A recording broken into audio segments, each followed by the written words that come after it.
আহ, আসসালামু আলাইকুম এভরিওয়ান, কেমন আছেন? আমি বেলায়েত হোসেন সাকিব। কিভাবে সফটঅ্যাকুলাস বাদে আপনি ওয়ার্ডপ্রেস আপনার ডোমেইন হোস্টিং এর মধ্যে ইনস্টল করবেন, হোস্টিং এ ইনস্টল করবেন, তো সেটাই দেখাবো। সফটঅ্যাকুলাস এখন ফ্রিতে করতে দেয় না, খারাপ হয়ে গেছে। তো সি প্যানেলে লগ ইন করেন। লগ ইন করার পর আচ্ছা দেখেন, প্রথমে কিন্তু আমরা ওয়ার্ডপ্রেস ইনস্টল করতে হলে কিন্তু দেখেন, সরি, সিকিউরিটি সফটওয়্যার, এই যে ওয়ার্ডপ্রেস ম্যানেজার বাই সফটওয়্যার এটার মধ্যে ক্লিক করতাম। তো এখন ওটার মধ্যে ক্লিক করে ইনস্টল করলে কিন্তু ইনস্টল নিবে না, বুঝছেন? তো আপনি কি করবেন, ওয়ার্ডপ্রেস ম্যানেজমেন্টে ক্লিক করবেন।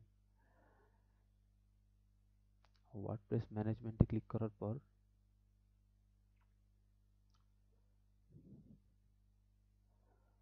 আমি যেহেতু অলরেডি একটা ইনস্টল করছি, সেই কারণে আমার এখানে ড্যাশবোর্ডটা এরকম।